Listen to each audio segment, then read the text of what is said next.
ছাত্র জনতার সম্মিলিত আন্দোলনে স্বৈরাচার শেখ হাসিনার পতনের পর অন্তর্বর্তী সরকারের প্রধান উপদেষ্টার দায়িত্ব নিয়েছেন শান্তিতে নোবেলজয়ী ডক্টর মোহাম্মদ ইউনূস। সবার প্রত্যাশা ২৪-এর স্বাধীন বাংলাদেশে বাক স্বাধীনতার পাশাপাশি বৈষম্যহীন রাষ্ট্র পাওয়া। চট্টগ্রামবাসীর প্রত্যাশা গণতন্ত্রকে যেন তার স্বরূপে দেখতে পায় জনগণ। বাংলাদেশ স্বাধীন হয়েছিল ধর্ম বর্ণ নির্বিশেষে একটি অসাম্প্রদায়িক দেশ গড়ার অভিপ্রায়ে। এখনই সময় বাস্তবায়নের। মানুষের নিরাপত্তার জন্য কাজ করা, কোনো রাজনৈতিক দলের হয়ে না করে তারা যাতে নিরাপত্তা কাজ করে। সরকারের কাছে প্রত্যাশা আমাদের দেশটা যাতে খুব সুন্দরভাবে আবার এগিয়ে যায়।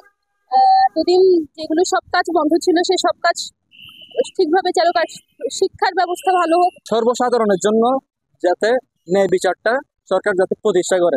একটি দুর্নীতিমুক্ত বাংলাদেশ গঠন হবে এমনটাই প্রত্যাশা কুমিল্লার জনসাধারণের। দেশের ভিতরে কোনো দুর্নীতি না থাকে এবং খুন হত্যা গুম এগুলো থেকে যাতে সাধারণ জনগণ মুক্তি পায়। আমরা যাতে সুন্দরভাবে সুষ্ঠুভাবে চলতে পারি, দ্রব্যমূল্যের দাম কমে। একটা সরকার যখন একটা সরকার নতুন গঠন হয় একটু স্বাভাবিক হইতে তো একটু সময় লাগে।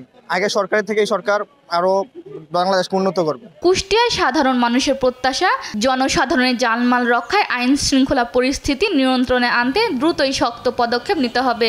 দ্রব্যমূল্যের দাম অবশ্যই কমাতে হবে এবং সুদ ঘুষ দুর্নীতি যেগুলো চলছে এগুলো অবশ্যই নিয়ন্ত্রণে আনতে হবে।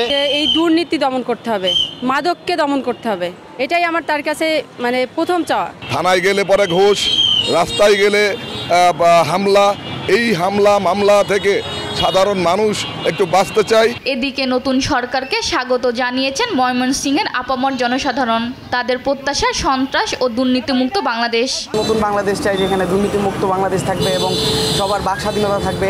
সব অরাজকতা কাটিয়ে মাথা উঁচু করে দাঁড়াবে নতুন বাংলাদেশ, এমনটাই প্রত্যাশা সাধারণ মানুষের। সালমা জাহান, নিউজ ডেস্ক, দেশ টিভি।